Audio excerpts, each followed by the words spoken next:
আসসালামু আলাইকুম দাদুরা। দেশের এই বর্তমান অবস্থায় আমি জানি যে আমরা সকলেই কোনো না কোনোভাবে চিন্তার জায়গায় দুশ্চিন্তায় ভুগছি। সেই দুশ্চিন্তাকে সঙ্গে নিয়েই আমি আজকে কিছু কথা বলার জন্য আসছি। তবে সর্বপ্রথমে সকলের কাছে অনুরোধ করছি, দয়া করে আমরা পুরো ভিডিওটা দেখব, সেই সাথে এটাকে নিয়ে ভাববো। আর আমরা এক না হলে কি হতে পারে সেটা নিয়েও একটুখানি আমরা ভাবতে চেষ্টা করব। দাদুরা, আমি একটা গল্প বলি, যে গল্পটা আমরা সকলেই জানি, খরগোশ আর কচ্ছপের গল্প। যে গল্পে আমরা জানি যে খরগোশ এবং কচ্ছপ রাজি হয়েছিল দৌড় প্রতিযোগিতা করতে। সেই প্রতিযোগিতায় প্রথমবার খরগোশ হেরে গেছিল, কচ্ছপ জিতে গেছিল। দ্বিতীয়বার আবার খরগোশ কি করলো, কচ্ছপকে বুঝায় রাজি করালো, কচ্ছপও রাজি হলো। দ্বিতীয় দৌড়ে কচ্ছপ যে ভুলটা আগে করেছিল সেই ভুলটার থেকে বের হয়ে এসে এমনভাবে সে দৌড় প্রতিযোগিতা করলো, খরগোশ জিতে গেল, কচ্ছপ হেরে গেল। কচ্ছপ চিন্তা করলো যে আমি আরেকবার বলে দেখি না, যদি খরগোশ আমার সঙ্গে দৌড়াদৌড়ি করে। তো কচ্ছপ যখন খরগোশকে বলল, তখন খরগোশ রাজি হলো, কিন্তু শর্ত ছিল একটা, যে আমার দেখানো পথে যেতে হবে। খরগোশ চিন্তা করলো এটা তো কোনো ব্যাপারই না।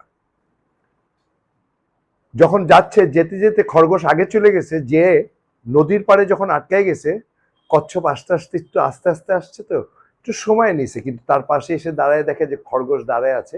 সে পানিতে নেমে পুরাটা না, যে অর্ধেক যে ফেরত এসে খরগোশকে বলতেছে যে তুমি আর আমি চলো না একসঙ্গে যাই। তখন খরগোশ বলল কিভাবে? তুমি আমার পিঠে ওঠো, আমি তোমাকে নিয়ে পার হয়ে যাই। তখন খরগোশও রাজি হলো, কচ্ছপ তাকে নিয়ে ওই পারে যেয়ে দুজনে পৌঁছলো একসাথেই। আমাদের এই দেশের এই মুহূর্তে আমরা যদি এই খরগোশ এবং কচ্ছপের গল্পটার থেকে যদি ভাবতে চাই, চিন্তা করতে চাই, নিজেকে সেই আচরণে যদি নিতে চাই, তাহলে আসুন যার যার জায়গায় আমরা নিজেকে প্রশ্ন করি, আমার যেটা করার ছিল আমি সেটা করেছি কি? আমার যেভাবে দেখার কথা ছিল আমি সেভাবে দেখছি কি? আমার যেটা শোনার কথা ছিল সেই শোনাটাকে বুঝে প্রচার করার কথা ছিল, সত্য মিথ্যাকে ভেবে সেই জায়গায় আমি কতটুকু সহনশীল এবং সহযোগিতা এবং সহমর্মিতার কাজ করে সকলের দ্বারে পৌঁছতে চেষ্টা করেছি। আর যদি এটা না করি, তাহলে হবে কি, আমাদের ভিতরে আসলে যে সকলে মিলেই যে জিতবো, সেই জিতার যে প্রতিজ্ঞাটা ছিল, সেই জায়গা থেকে আমরা পিছিয়ে চলে আসব। আর এই জিততে হলে আমাদেরকে ঘৃণা, রাগ, আমার পিছনে একটা লেখা আছে, ঘৃণা, রাগ, হিংসা নয়, আমরা ভালোবাসার চাষ করতে হবে। তাই আমি সকলের কাছে অনুরোধ করছি, আসুন এই কথাগুলিকে নিয়ে ভাবি। কারণ আমার কবরে কিন্তু কেউ যাবে না। যেহেতু আমি আমার কবরে যাব, সেহেতু আমি কারোর জন্যে আমার কবরকে নষ্ট করব না, বা কোনো কাজের জন্যে, দুনিয়াবি কোনো কাজের জন্যে, বা নিজের ইচ্ছাকে পূরণ করার জন্যে।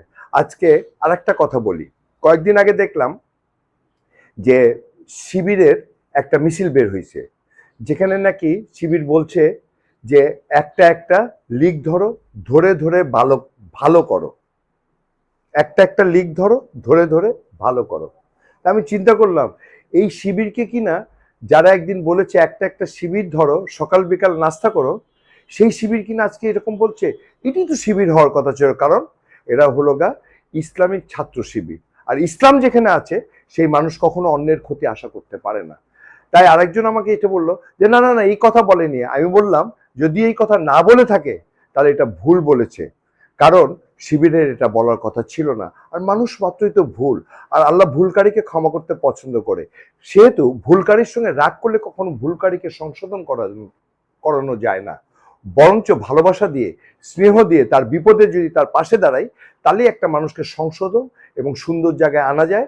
এই জন্য যে সে আমার সঙ্গে মিশে আবার সেটাকে দেখতে পারে এবং বুঝতে পারে। তাই আমি সকলের কাছে অনুরোধ করছি, ওই বাচ্চাটার কথা, যে বাচ্চাকে, এটা জানি না সত্য কতটুকু বা এটা কি কারণে বলেছিল, কিন্তু কথাটাকে নিয়ে যদি একটু ভাবি, যে বাবা জিজ্ঞেস করেছিল যে মা আজকে কি নাস্তা খাবা, তখন বাবা নাকি বলেছিল, বাচ্চাটা বলেছিল যে আজকে আমি একটা শিবির খাবো। কারণ স্লোগান কি ছিল, সকাল বিকাল নাস্তা করো, একটা একটা শিবির ধরো। আমি তাদের কথাও বলতে চাচ্ছি যে যারা এটা বলেছিল তারাও কিন্তু ছাত্র ছিল, পড়ালেখায় কোন জায়গায় এসে পড়ে এই কথাটা শিখছে আই ডোন্ট নো, বাট আমি একজন অত পড়ালেখা করিনি, তবে যতটুকু পড়ছি, যেটা পার হয়ে আপনারা সকলেই ইউনিভার্সিটিতে গেছেন, ক্লাস 10 পর্যন্ত পড়েই তো ইউনিভার্সিটিতে গেছেন। সেই 10-এর ভিতর শিখেছিলাম কাউকে পারলে উপকার করো, কাউকে দিলে ভালোটা আগে দিও, পথে পড়ে থাকা কষ্টদায়ক জিনিস সরায় ফেলো, কাউকে প্রতিহিংসার কারণে কাউকে অপমান অপদস্থ করো না। এটা আপনারা যেরকম শিখেছেন আমিও শিখেছি। ছাত্ররা আজকে সেরকম যদি করে তাহলে আমরা কোন জায়গায় যেয়ে দাঁড়াবো? তাই আমি সকলের কাছে অনুরোধ করছি কথাগুলিকে নিয়ে ভাবার জন্যে, এবং কথাগুলিকে ভেবে আসুন আমরা এক হই। কারণ আজ যারা দেশের দায়িত্ব পালন করছে, যারা বিরোধী আছেন, মনে রেখেন এই একটা পক্ষই কিন্তু এই দেশে আছে, অন্য পক্ষ বলতে আমরা যাদেরকে বলি তাদের কিন্তু কেউ নাই। আর এই এক পক্ষ মিলে সেদিনকার যে আহ্বান করেছিল, সেটা তারেক জিয়া হোক আর জামাতের আমির হোক, ওনারা বলেছিলেন বিজয়ের পরে যে আমরা প্রতিশোধ এবং প্রতিহিংসার পথ বেছে নিব না, আমরা ভালোবাসা দিয়েই সবকিছুকে সংশোধন করব। তাই আমি সকলের কাছে আবার করজোরে অনুরোধ করছি যে শিবির যে স্লোগানটা দিয়েছে আপনারা বলতেছেন সেটা কতটুকু মানে ভুল সেটা আমি বলতে চাচ্ছি না এখানে, তবে আমি এটুকু বলতে চাচ্ছি মানুষ মাত্রই যেহেতু ভুলকারীকে ক্ষমা করতে পারলে আমরা সকলে মিলে চলতে পারবো। তাই আমি সকলের কাছে অনুরোধ করছি আসুন আমরা সকলে মিলে জিতার প্রতিজ্ঞা করি, ঘৃণা রাগ হিংসা নয়, ভালোবাসার চাষ করি। আমরা সকলে মিলেই তাহলে জিতে যাব ইনশাআল্লাহ।